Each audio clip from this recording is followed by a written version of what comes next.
Ladies and gentlemen, welcome to the Wrap Contenders screening here tonight. I'm Carter Pilcher from ShortsTV. I'm the CEO, the founder of ShortsTV, and we're thrilled to be joining Sharon Waxman and her amazing team at TheWrap. It's always one of the big events of the year to kick off this event with the contenders, who the Wrap's experts have picked. There are three Oscars in contention, one for Best Live Action Short, one for Best Animated Short, and of course one for Best Documentary Short. This is the big week too. Everybody's locked in their homes voting at the Academy voters are voting this week. Voting closes Friday, and then February 9th, next Tuesday, is the big announcement of the Oscar shorts. And so stick tight with TheWrap. Follow it here at the Contenders. Follow it as we go through the season. We'll be following it on ShortsTV and with our Road to the Oscars podcast. So we have a very exciting Oscar season ahead for all of us. Thank you, Carter, coming to us from London. And here I am, Sharon Waxman, the CEO and editor-in-chief of TheWrap, coming to you from Los Angeles. You'll find out because we are bringing you filmmakers from all over the world live in a minute or two. We are so happy to bring you our Oscar Contender Showcase Night 2. Tonight's going to be contenders for the Best Live Action and Best Animated Short categories. We're excited to speak with 6 filmmakers tonight. They are the makers of films called Breaking the Silence, Two Distant Strangers. In France, Michelle is a man's name, Nutcut, or The Brat in English, Grab My Hand, and Foreigner. They're all really incredible pieces of work. We're going to be showing you the trailers of each movie, and then we're going to have a conversation around the world with all of the makers of these movies. Director Sion Jiang of Breaking the Silence, Director Trayvon Free of Two Distant Strangers, Director M. Weinstein of In France, Michelle is a Man's Name, Director Sean Bias of Nutcut, Director Camrus Johnson of Grab My Hand, A Letter to My Dad, and Director Carlos Violande of Foreigner. To our audience, you can participate in the live chat of this live stream. You can share your thoughts about the film, tell us what you're excited about, and tell us where you're tuning in from, since we have such a big, broad group. And so before we introduce our guests, let's take a look at all the trailers for these 6 shorts. Here we go.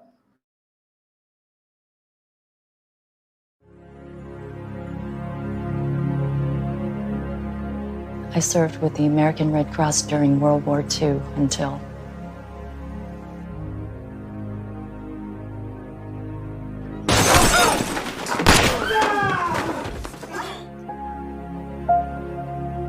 Jugun Ianfu, comfort women. It was a euphemism for the sexual slavery organized by Imperial Japan in the Pacific. I felt so ashamed. Dozens of protesters are gathered here at the United Nations headquarters to support a petition. We're asking for the plight of the comfort women to be formally recognized as a war crime.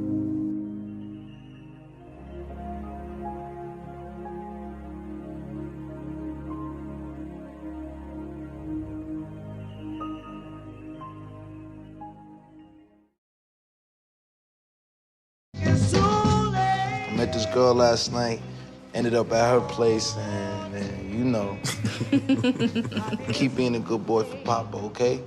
I'll be home soon, I promise. Too late to cry. Oh, come on. You got a problem here.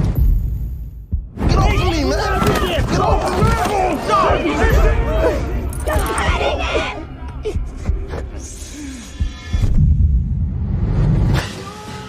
This whole moment just feels like deja vu or something. Whoa, careful, man. It's a new shirt. All right, you guys,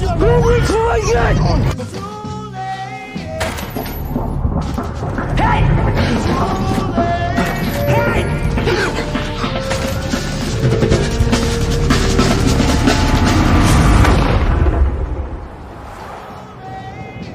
100 100 times? So far, yeah. What now? You just let him keep killing you forever? I don't know. One way or another, I'm getting home to my dog.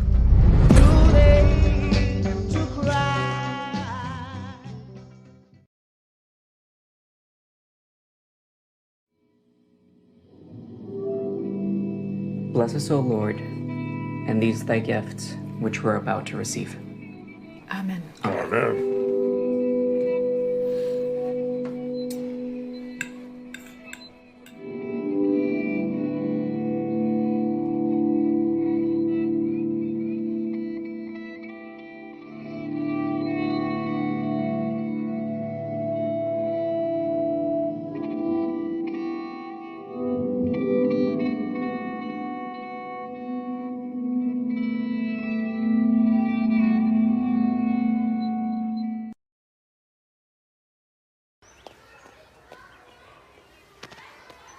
इधर आ। उस दिन का क्या बताया था तूने? वो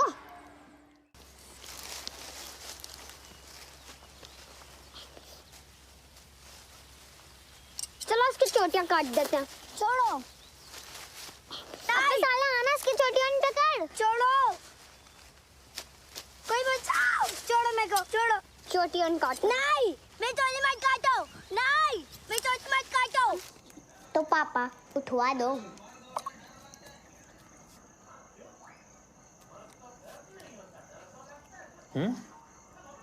जब कोई लड़की तंग करे ना, उसको उठा के जंगल ले जाओ। दोबारा कभी तंग ही नहीं करेगी। हमारी स्कूल में वो रेशमा है ना, उसको भी हमने आज ऐसे ही उठवा दिया था। बड़ी फुदक रही थी साली। पहले ये बताओ, तुम बाहर वो जंगल वाली क्या बात बोल रहे थे? लड़की तंग करे तो वो आज हमने एक नया खेल सीखा है। किसी भी लड़की को सबक सिखाना हो तो उसको उठा के जंगल ले जाओ। वो रेशमा है ना, उसने आज बीरू को थप्पड़ मारा। पता है, कभी ऐसा होता है कि लड़की लड़के को मारती है? बस वो चोटी आई तो खींच रहा था, तो हमने भी उसे उठवा दिया। अब देखना दोबारा कभी तंग ही नहीं करेगा। छोड़ दो मुझे, छोड़ दो। नहीं चिल्ला रही, लेकिन उसकी माँ फिर क्या? माँ, ये क्यों? ये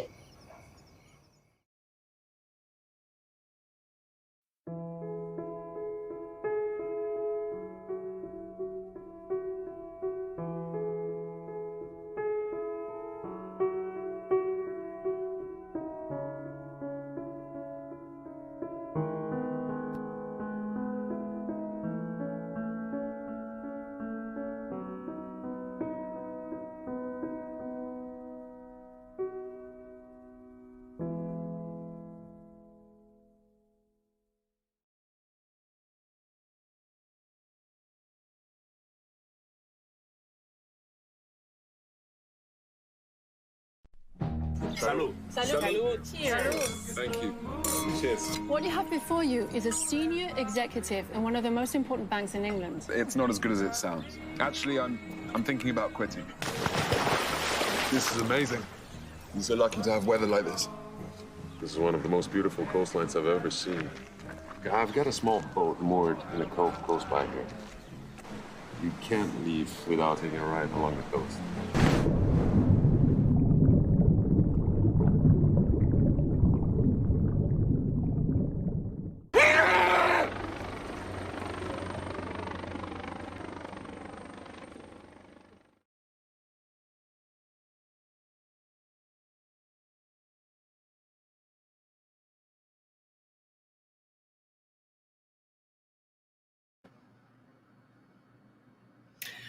Please welcome the filmmakers of all these wonderful 6 films. I'm going to read out the bios of each of you, and then we'll talk about your really wonderful films. Sion Jiang is a New York-based producer, director, and writer. She's produced dozens of short films and is working to have Breaking the Silence, her short here, developed into a feature-length film, as well as turning it into a novel with the help of a published author. Welcome, Sion, sorry. Trayvon Free is a two-time Emmy-winning and Peabody-winning television writer, actor, director, and comedian from Compton, California, having worked on shows including Adam McKay's upcoming Lakers drama Showtime on HBO, Black Monday starring Don Cheadle on Showtime, and Lena Dunham's Camping on HBO. Welcome, Trayvon. Em Weinstein is a writer and director for stage and screen. Em's award-winning short film Candace played at festivals worldwide, including Mill Valley, Outfest, Montclair, Rhode Island, and the American Pavilion Emerging LGBTQ Filmmakers Showcase at the Cannes Film Festival, where it won Best Film. Em is the director of In France, Michelle is a Man's Name. Welcome. Cameron Johnson is the director, writer, and narrator of the animated short film. He is twice qualified for the Academy Awards in 2021 for Grab My Hand, A Letter to My Dad. It was also chosen to be part of the 2020 and 2021 New York International Children's Film Festival Classroom. Welcome, Cameras. Sean Vyas, who comes to us direct from Mumbai, I'm saying that because it's one of the farthest places, who's coming to us today, began his career in film as the producer of the highly acclaimed Indian independent film, Cachet in 2011, and most recently he co-produced Period End of Sentence that won the Academy Award for Best Short Doc in 2018. Welcome, Sean. And last but not least, Carlos Violande, who's coming to us from, I believe, Seville, Spain, has been nominated for a Spanish Academy Award, the Goya, for Best Fiction Short Film. His work has received numerous awards at prestigious international film festivals, and he was invited by the Sundance Institute to participate in the Screenwriters Lab in Utah, where his feature film Script reached the semifinals. So we have really quite an amazing group of talent gathered here from literally all across the world. What I wanted to point out, just having seen all of your films, is that there is a common thread that strikes me through all of them, because many of them deal with how we treat the other in our lives, someone who is unlike us. And that category might be in sexuality or in gender. It might be in race or ethnicity, and it even impacts the question of illness today as we deal with COVID in our society. And I love how each of you have addressed these in your own very personal ways, how we are brutal to one another or how we are kind to one another. And I think it's a beautiful thing that each of these films convey, and I hope we're going to hear in depth about all of them. Welcome to anyone to sort of jump into the conversation, but let me just start things off by, let me ask you, Sion, about this very ambitious, doesn't feel like a short, because it's quite an ambitious period film that takes you into the vicious experience of comfort women in World War II.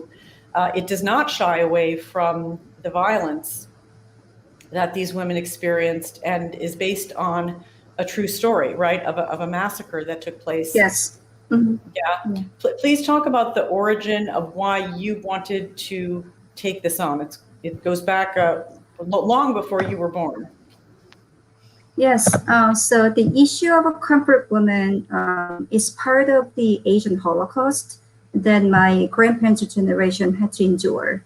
So when I was growing up, I heard a lot about comfort women, also other kinds of atrocities that my grandparents' generation lived through. And from my grandmother and my parents, also my teachers. So this is part of my ethnic history and my heritage. But I guess it didn't come to mind that I wanted to make this movie about comfort women until my grandmother passed away 5 years ago. So when I was at her funeral, it suddenly dawned on me that people like my grandmother, who went through Japanese occupation, who witnessed what happened to the others, were just disappearing because of their old age. Yeah. And also around the same time when my grandmother passed away, my Asian American community was starting to erect comfort women memorials for the first time in the United States, especially California and New Jersey, which was quite inspiring. So this personal experience somehow led me to want to make a movie about comfort women so that I could raise people's awareness of this rather unfamiliar issue to many, especially in the West. Yeah, I mean, it's very hard. I have to say, it's difficult viewing, some of it. I mean, you recreated actually the scene of a massacre of torture of women. Yes. Yeah. What was that like to take that on? As I don't want to say as a female filmmaker, that's unfair, but it's quite brutal filmmaking to take on. Yes. I wanted to make it uncomfortable for viewers because I guess when I talked to people about comfort women, they understood what sexual slavery was about, but they didn't know the details of what these women went through. Like, in the past, they had to have men like up to 30 or 35 every single day, and they were as young as 12 and 13 years old. So I wanted to let people know what it was like to be forced to work as a comfort woman during that time. So I intentionally wanted to, include the massacre scene, also a comfort woman scene, to let the viewers know, also to make them a little bit uncomfortable. Because even that phrase "comfort woman" is it's a very soft phrase. Oh, it almost sounds nice, I think you're using the word Holocaust in that context gives us more of a sharper view of really what we're talking about. Trayvon, let's talk about Two Distant Strangers, which is, I'm going to tell you, appropriate because it's Groundhog Day today. It is. And it is a Groundhog Day experience that your main character goes through, but it isn't funny at all. It's a young Black man who is reliving his own murder over and over and over. And it's almost as if he's now the central character in any one of the terrible police brutality shootings that we've seen over the past year, from George Floyd, all of them, George Floyd, et cetera, too many to name, unfortunately. Did you make this film just recently? How recent? Tell us about the making of the film. It's out of that impetus. Yeah, so I wrote the film in July of last year after the George Floyd protest started in about 5 days. And then we raised money in August to shoot it, and we shot it in September in 5 days. So it was very much a response to what was happening in America at the time. And we felt it was really important to tell this story and to get it out into the world, because it was a reflection of what myself and a lot of people I know were feeling at the time, of the repetition of seeing stories about Black people be murdered and having to live through the trauma of processing those feelings over and over after you see a new story week after week. And so it became, for me, a rallying cry for Black Americans and for people who supported, the protests and the cause to just have a peek into what it's like to carry that around every day and to feel it. And so it was a visceral, direct response to, what we saw and what we felt last summer. It's so interesting. I'm not surprised to hear you say that this was a visceral response to George Floyd. But it is interesting that you have a tone. You can't quite tell for the beginning of the film whether it's a joke or not, almost. There's a moment where there's a slightly comic edge to the film. Like, this guy can't believe what he's going. Well, also because it's kind of, okay, it feels like it's a dream. Maybe it was just a dream. He's dealing with this terrible dream, and then it seems to tip into reality. And I think the actor, by the way, does a really, I don't recall his name right now, but he does it. Joey Badass, yeah. Joey Badass. How could I possibly forget the name? He's very charming and engaging. And so, I mean, did you have conversations, you and him, I presume, about this trauma that I'm going to guess any Black man this last year of horrific events had to especially endure? Yeah, we actually had some pre-conversations before we started shooting a number of times, actually, just to kind of talk about our own experiences, and then to talk about, you know, the emotions and the toll it was going to take to actually shoot the movie. And it was very, you know, it was very difficult for all of us, especially, you know, watching those scenes be filmed, because they felt so real and they felt so familiar because we'd seen them all before on video. And, you know, it's one of those things where if the actors do a good enough job, it actually ends up affecting you more because of how traumatic those things are. And so, you know, watching Joey and Andrew do those things multiple times, and, you know, watching him, you know, process that and go through it, it was really hard. But, you know, we knew it was for all the right reasons. And him and Andrew were so like great about it and professional, and they were always checking on each other and making sure they were, you know, okay emotionally. But we took really good care of them on set to make sure that, you know, it was an environment that was respectful of what we were doing. And, you know, even passersby as we were shooting the movie thought like it was really happening. And it was difficult at times, especially even editing the movie was like an emotional experience. And so, yeah, we definitely went through every, you know, element of the story and our emotions, and, you know, preparing ourselves to embark on such an emotional and traumatic journey as it was also happening to us. Yeah, plus you're shooting during COVID. Yeah. Did you shoot it in New York? No, we actually shot it downtown LA, and we were one of the first productions that SAG actually allowed to film during COVID, because it was like early September when we applied for our permit, and they hadn't let anyone shoot anything yet in LA. And so we actually they told us we were like the first, or one of the first to actually get a permit to shoot something last summer. You hit that window because, man, it shut again pretty soon. Yeah, it actually shut. Yeah, it shut like a week after we finished. And so it was like, it felt meant to be to get the movie shot and done. Wow. And then you're finishing it, and then we have an election, and then more insanity. Cameras, let me ask you, your film is an animated film. It's very beautiful, very, very beautiful. And it's this personal, beautiful story. You call it a letter to your dad, and it's as much about your uncle as it is about your dad and his and how close they are, and about family. You must have drawn this from real life, I imagine. Talk about, this is something that you actually can do during lockdown and during COVID, but talk about how you came to make this film. It's interesting because me and my animator, Pedro Piccinini, we were working on a completely separate animated short.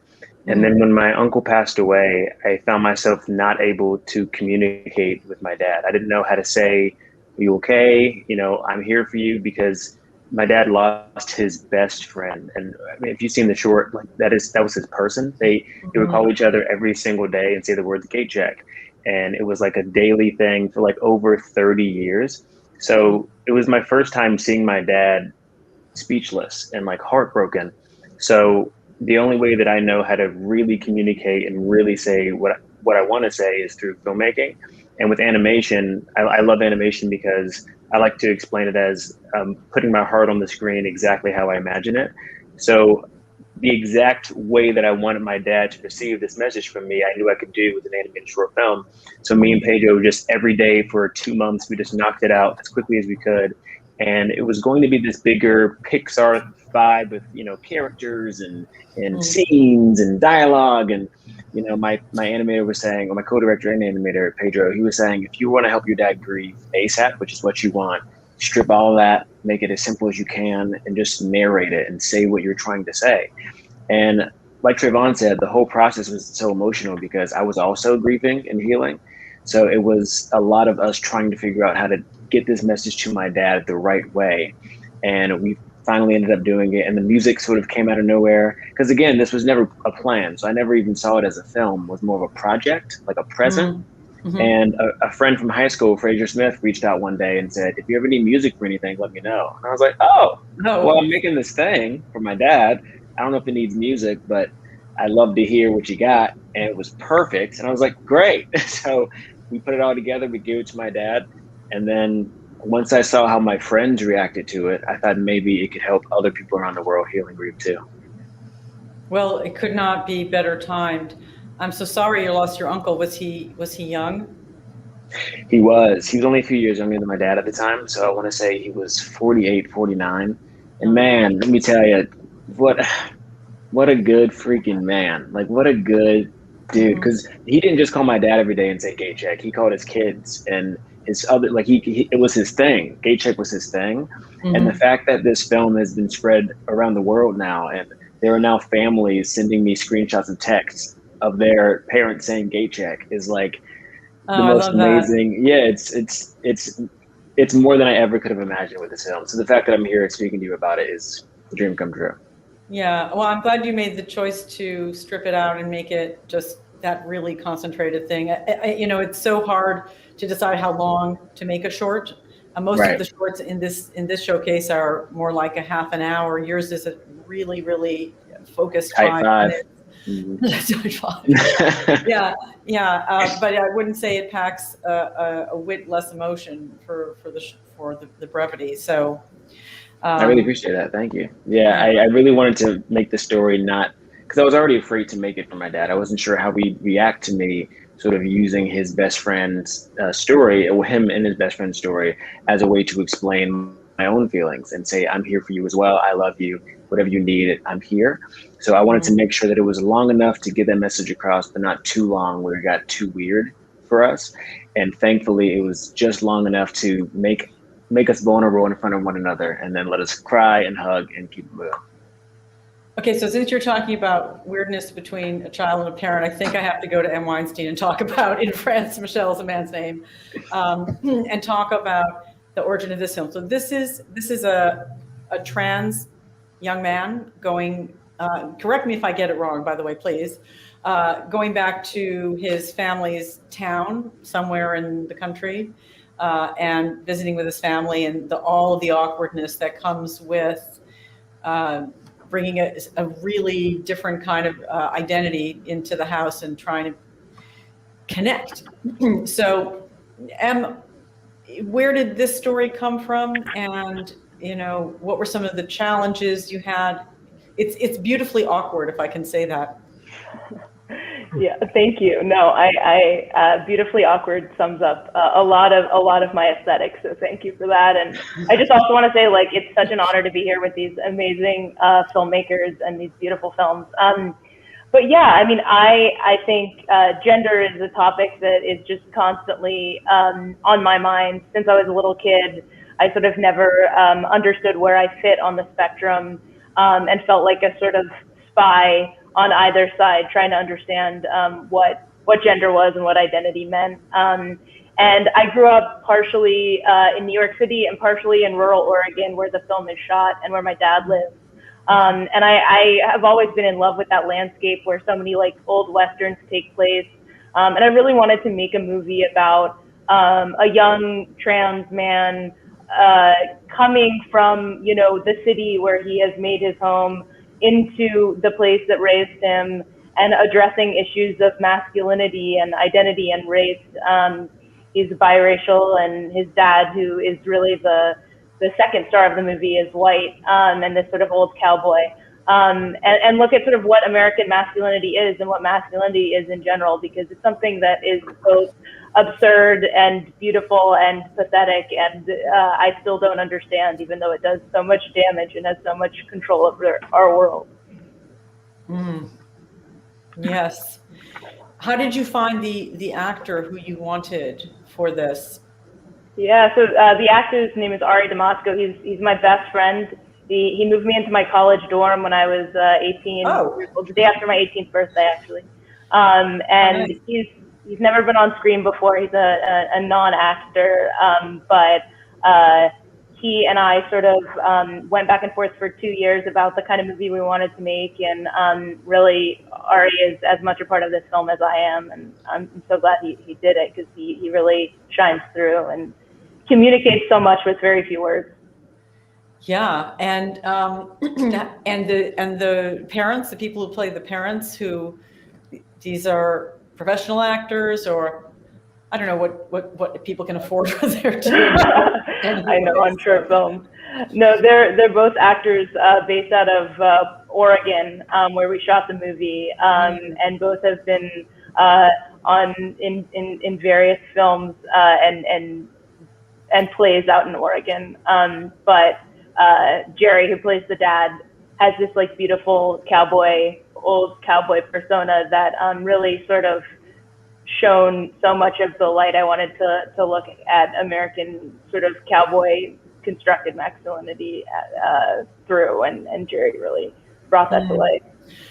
And not that I want to ruin the film, because it's for those who haven't seen it yet, but it's that last line in the movie that really brings it home. Like I have kind of a little chill just thinking about it. Is it okay if we say?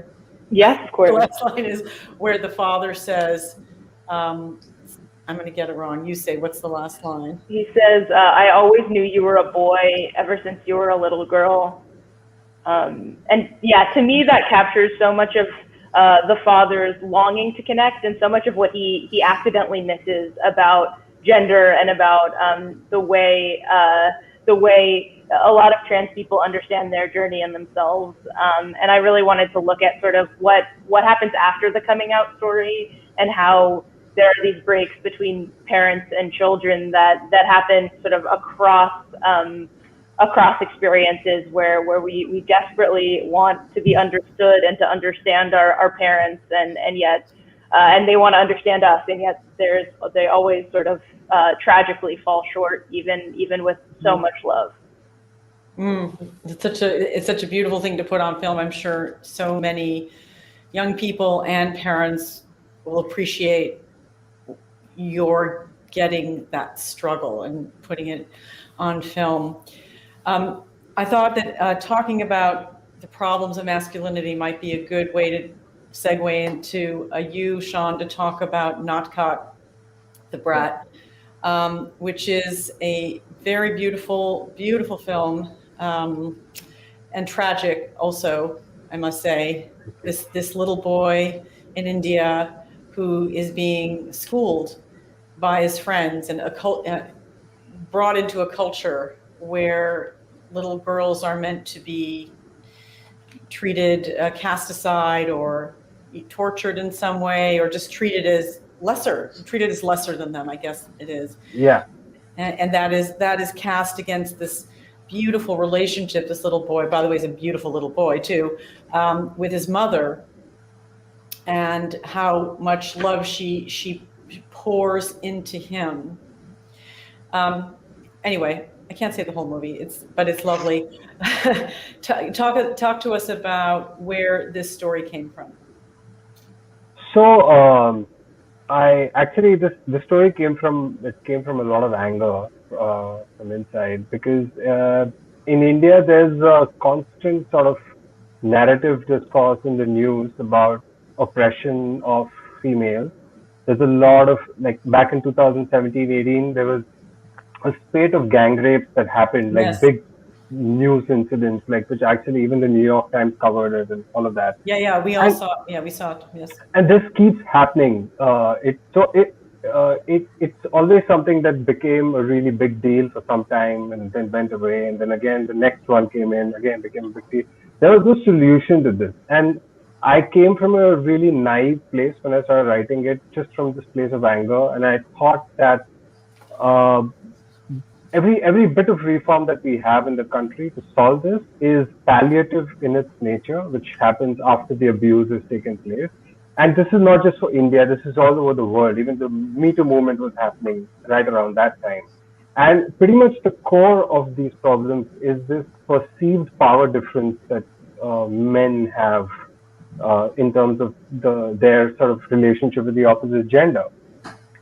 And the only way, I think, to to fix it is to sort of remove it from our subconscious, the way because this is something that's ingrained in people since, I mean, young kids the age of 10, when they look around them and they see the role models, all the biggest sports stars, the biggest leaders, army men, policemen, everybody is men, right?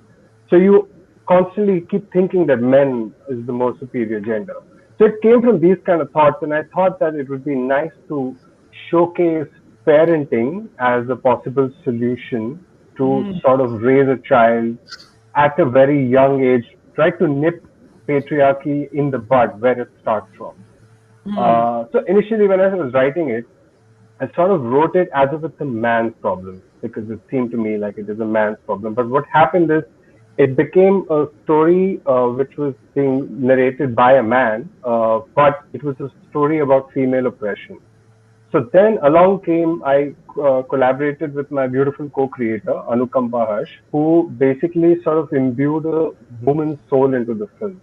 Because otherwise it was a little dry. It was just me writing a not so balanced perspective on the film. And suddenly the gazes started getting balanced because I got a female co-writer to write a film on gender equality, I guess.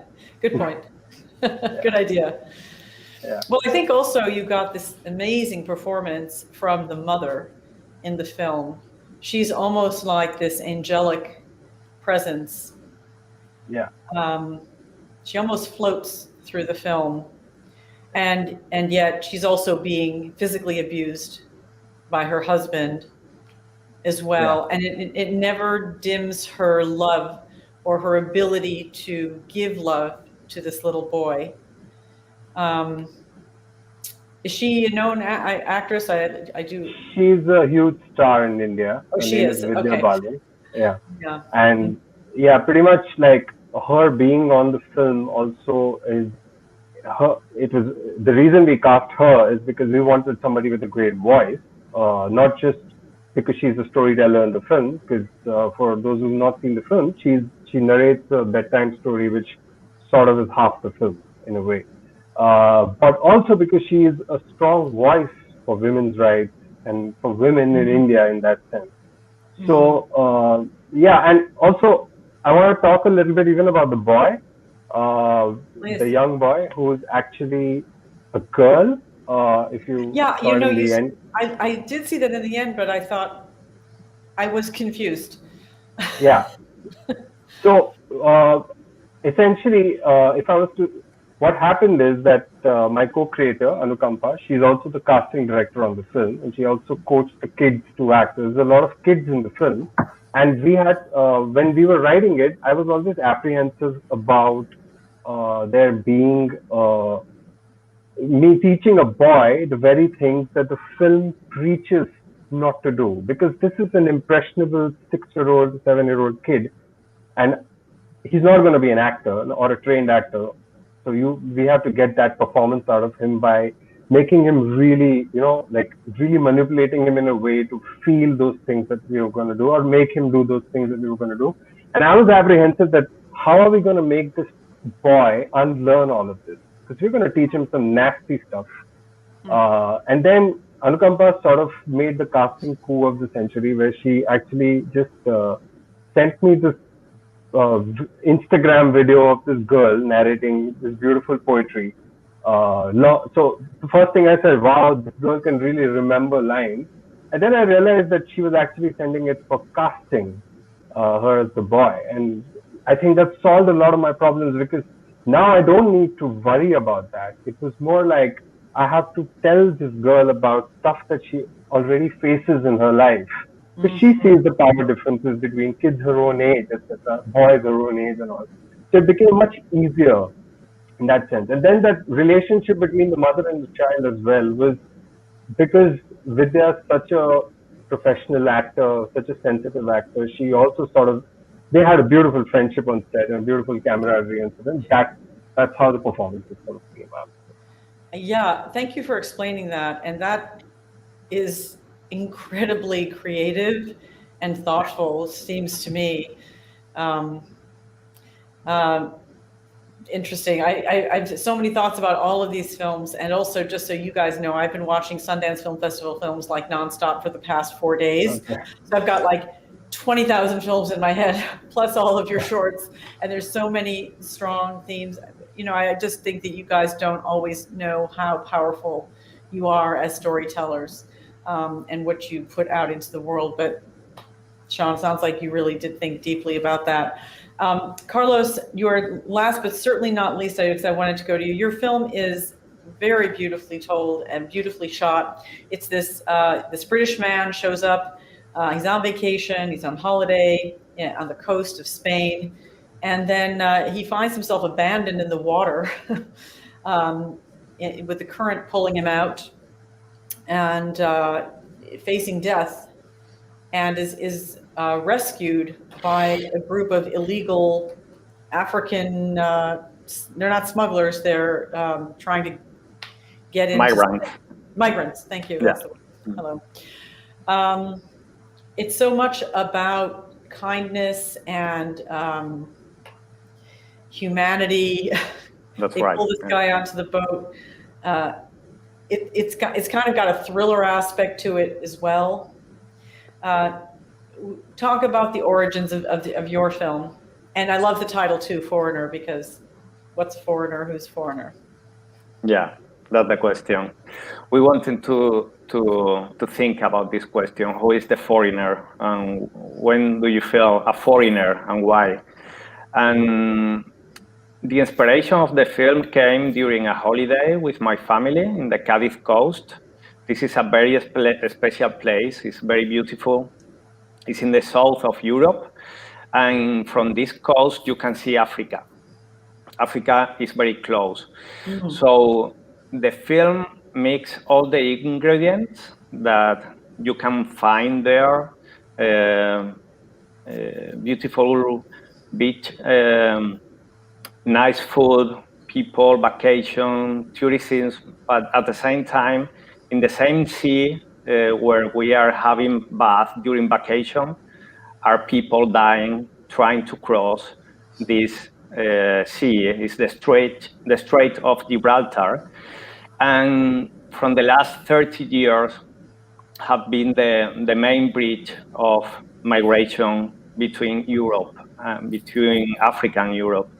So everything is there, and I was there, and all the people told me about the danger of the currents, and the story came, and I had to tell this story. Yeah.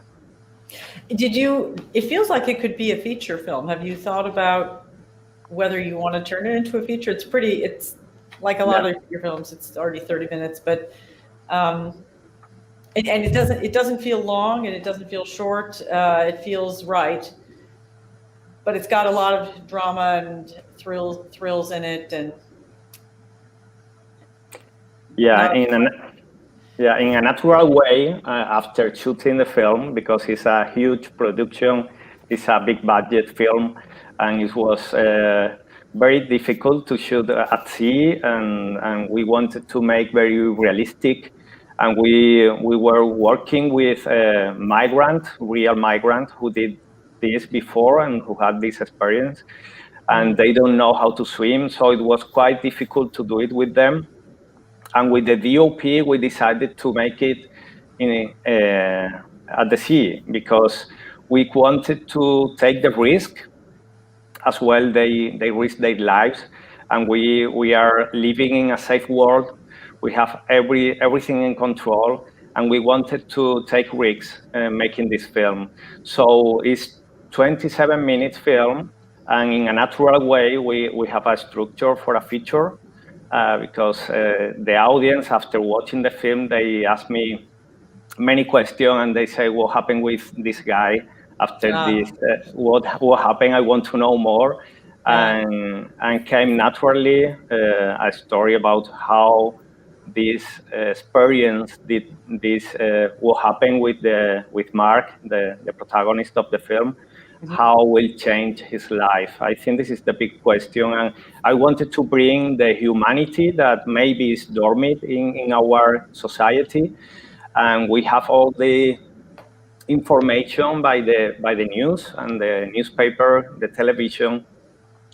But I wanted to make an exercise to connect, to have the emotional connection with what is happening in the world and what we should do in this situation, because I think it's very strong and we have to wake up and do something, and it's why we did this film. Yeah. So this town actually does have migrants who wash up on the shores of a resort town, of a beach town, because of its location? Sorry, say again, please. I said, so in real life, there are people who actually do arrive on those beaches. That sounds really, and by the way, I want to know what happens to all of the characters. Yeah. So I would appreciate it if you would do a feature. Okay, it's a good idea. We can do it. But the thing is that I wanted to be all the time in the point of view of the main character. And if the current take him away, I wanted to be with him all the time. And when migrants rescue him, for me, the raft is their country, is the only that they have to be safe. And they don't know what to do, because this is human. We don't know what we have to do in this situation. But the most important thing is the humanity that they bring, and they don't have anything, but they save his life and represent our life. No, I think life can change in a second, and when we are not in our comfort area, I think we are more humans, more humanity. I think we are more human and more humanity. All of the above. I want to ask one more question, then I'm going to take a few questions from our live audience, because we have a live audience, which always blows my mind. You guys are, as I said before, you're the storytellers of our society, and you are all over the world, and you are coming through, as we all have, this extraordinary year when in a lot of ways feels like everything is falling apart. Everything is different from what we might have expected either to be happening in the world and happening in our politics. How do you, and I'll just put this out to anybody who wants to comment, how do you feel about making your films at this time, at this point in our history, as, I'll say as a globe, because you guys are all over the world, and many of the problems that we're experiencing are in fact global, whether it's COVID or racism or gender inequity. These are problems facing every society. I personally don't think there could have been a better time for my animated short to come out, because one of the main messages and themes of it is to call your loved ones and tell them how much you care about them. And it's something that we, in the old world a year ago, we would often forget, because we're so busy in our own crazy lives, and we're going to work, and we're going here, we're going to the bar, and we're going to the party. We don't realize that we haven't called our friend in half a year. We haven't talked to our mom or dad or best friend in 3 months. And even after COVID hit and Black Lives Matter, once we set up and started, marching, once all these big things were happening, there were still people not reaching out. And I see that now that the film's live and online, people are reaching out saying, thank you for the reminder. Thank you for telling me to call my best friend, because I feel like we're so disconnected due to social media and again, all the craziness in the world, that it's something that we often forget about. And we don't realize how important it is to simply call someone and say, hey, thinking about you. I love you. Gate check, because that not only makes someone's day, it often makes someone's life, even if you don't know it. So to have that message, and I think this kind of goes for all filmmakers in this room. We now have these projects that can be seen by more people that are at home and can't go out, that are looking for messages, that are looking for reminders of certain things. And now that they can all sit and view all of our projects, in a way, there's some beauty there. Yeah, I think fiction First, Sorry. Sean, you go ahead, and then who else wanted to say something? Trayvon, I'll go after Sean. Yeah. Okay, Sean, you go first. Okay. I think fiction is keeping us sane because reality is kind of crazy right now, right? Yeah. Good point. That's what I believe. And I think, the whole world is going through a bit of an existential crisis right now. And when this pandemic started, I kept wondering our place as storytellers in a world where people are scrounging for basic necessities. And for a moment, I felt that people don't need entertainment anymore because let them first figure out how they're going to live. But a very wise person then told me that actually the world needs to be thanking filmmakers like you right now because this is the only thing keeping people sane during a crisis. Stories are keeping us sane. So yeah, that is and my. They also help us process what we're going through. Like we need a way for someone to help us understand what we're going through. Right. Not everybody's as eloquent as you guys. Hello. Like, Trayvon, what were you going to say?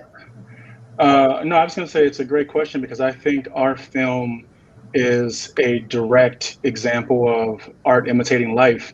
And, if it wasn't for what happened last summer, like I probably wouldn't have thought of this or wrote it, and it probably wouldn't have existed because it was a direct response to, what we were experiencing. And so I think it ends up becoming an anchor to that experience in this particular time that we're living in because, when people see the film, it's not only the story behind it and how it came to be, but there's a shot in the movie that we happened to just come across while we were editing where someone spray painted George Floyd's name on a roof, and we had used that aerial shot in the movie. And so now you have something that also anchors the moment, the person, and the reason it exists. And it's an example of how we as creators and filmmakers, like the talent of everyone here in this room, can directly respond to what we experience in the moment and how we can galvanize people to help us create something around those experiences.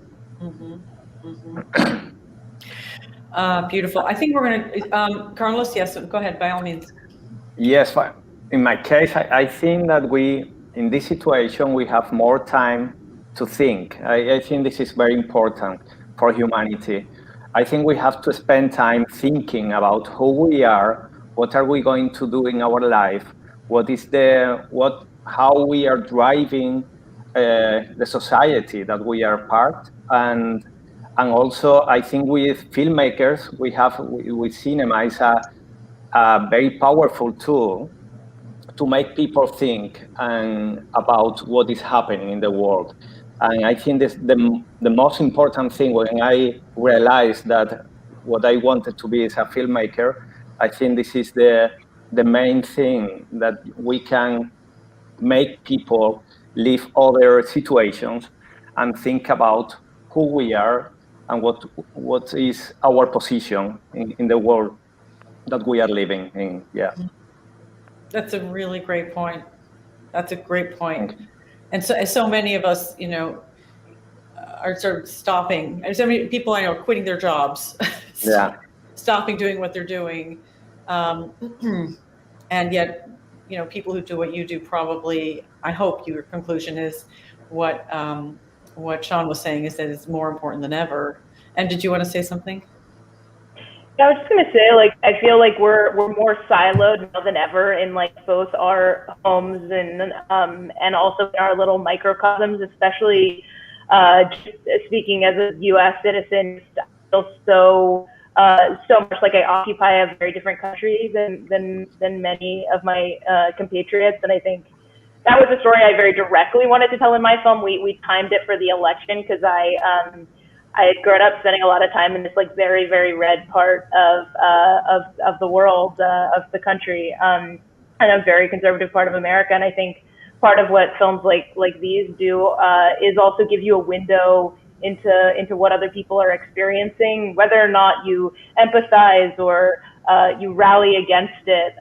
It's something that we need now more than ever because we're stuck inside and we're alone. Yeah, great point.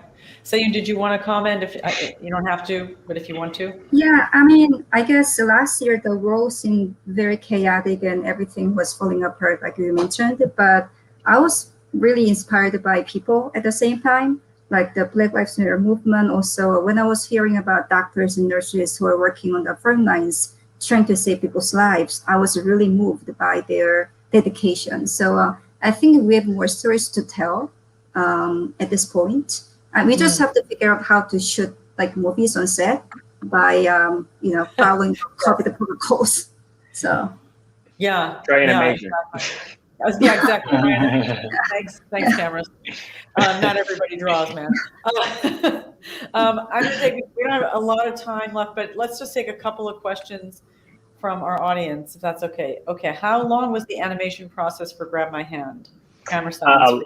A lot quicker than people think it was because of the way that we did it. So I call it free animation. I don't know if that's the correct term. It's not. I made it up. But basically, I wrote 4 pages of narration, and I went to my friend's house, who are 2 voiceover artists, Paul Skylerman and Linnea Sage, and they helped me record it on a mic. And then I sent that to my co-director and animator, Pedro Piccinini, and then he sort of listened to the narration and sort of drew to it. So we skipped all the necessary steps that we would have done for another project. We skipped the storyboarding and the character design and all of that other stuff. He just sort of listened and drew. And I gave him a shot list of what I was looking for. You know, like at this part, when I say my dad had a dream of me passing, then I want to see me falling from the sky. Like I gave him pieces. And then I kind of gave him how I felt for the color scheme, because I wanted it to start a certain way and then end a certain way. And I let him sort of do the rest. So altogether, it only took us 2 months. We knocked it out very quickly. And again, the film's online. So if you check out the film, you'll see that the animation style is very unique and very different. We wanted to keep it very simple as simple as the poster is for the film. It is so simple, and that simplicity made the heart sort of jump out very easily, and the narration compared with the simplicity of the art is sort of what gives it context and dynamic. So yeah, anyway, that's my long answer to say 2 months. Okay, thank you. Do any of the filmmakers plan to develop their short into a feature? Well, we started talking about that. Sion, I think you said you are already working on a feature of yours? Yeah, so actually I wrote a feature first with my writing partner. So we started working on it right after I graduated from film school, which was 6 years ago. So it took about a year to finish the feature, and then we went through rounds of revisions. But along the way, I wanted to make a short movie because like I didn't know how my story would be received by people. Because to my knowledge, there was no one or no filmmakers who ever made a movie about comfort women. So I wanted to make a short movie. Not in this country. Not in this country. That's true. Yeah. It's a comfort woman. So, but at the same time, we didn't want to just copy portions of feature story. We wanted to make a unique story about comfort women by focusing on the main character, Francesca. So that's how, we decided to develop a short movie first. Anybody else making a feature out of their short? Oh, Anna saying yes, Trayvon saying yes. Okay, go on. Like, yeah. Yeah. Yeah. Jump in. No. I literally just. Oh, you go first. Sorry. No, I was going to say, no, we've been being asked about a feature for our films since before we shot it. So it's been one of those things that, even if we were kind of thinking about it, people are like forcing it on us, almost like demanding that we do it. So I think it's a thing that also will allow us to expand on the characters in our short and the story in a way that's really interesting. So yeah, I think we're looking to do that as well. Cool, but you're not going to have it be the same exact story because like there's a twist at the end kind of thing. We've all seen. Oh no, yeah, it'll definitely be a same different story. The same different story. Got it. Em, how about you? Oh, I was just saying that I literally just finished the feature script for mine. It was not something I had planned to do before, but it's a wonderful wonderful thing when you make something and it turns into something else, either against your will or willingly. It's just really a gift. So very excited to see all of these as features. Yeah, and Carlos already, I made a personal request for a feature length film, so thank you very much. Okay, I think we have time for one more question. Do the comfort women have to behave affectionately, or were they always just brutalized in your very moving film? Thank you, Suzanne. I guess like it was worse in real life. If I really wanted to portray what really happened to them in the 1940s, it would be like a horror movie, really. So like every single day, like I said, they had more than 30 or sometimes 40 men. Also, if they're pregnant, they got executed right on the spot. And then they contract disease and they're just dumped away once they got like sick and everything. So it was really horrible. It was like, like violence against not only women, but humanity in the 1940s during World War II. And of course, I don't know if you think about the same, but it made me think about the stories of the women taken by ISIS and forced into marriage. And there's a very powerful documentary called Noturno that there's been other documentaries as well, but that's up in the same, in this award season. It's the Italian film, and there's some very, very powerful documentary footage about children reacting to seeing and observing this happening to their mothers, their sisters. It's the things that people do to other people. One more, I think we'll take one more because I'm told we have a good one for Trayvon. There you go. Trayvon, I found your character story terrifying and wonder how, given our history, you were able to get to such an upbeat ending. Great one. Thank you, Jennifer. That's a great question. I mean, I think that ending is a direct connection to our hope and resolve as Black people. It is what we carry around every single day here, which is no matter what we've gone through from the day we landed on this country's shores till today, we have been hopeful and carried around the strength to persevere through everything we've experienced. And if it's that hope and that resolve that carries us forward every single day, it's what got us through the 60s, it's what got us through slavery, and it's the thing that's getting us through now. And so it's the only way that the story could have ended with, we're living that cycle right now. There's no ending to that story that exists. And so in order for us to continue, we have to stay hopeful and we have to be resolved in our strength to continue to fight to end violence against Black people and anybody by the police, because it shouldn't happen to anyone. Yes. Sorry.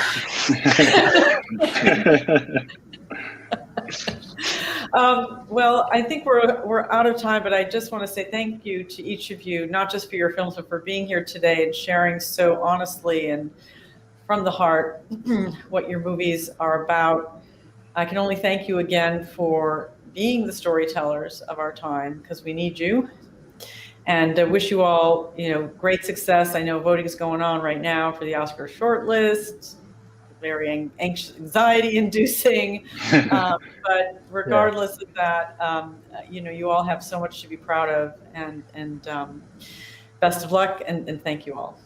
Thank you. And good luck, everybody. Good luck. Good luck, everybody. Lovely meeting you guys. Yeah? You too. Thanks for waking up early, Sean. All right.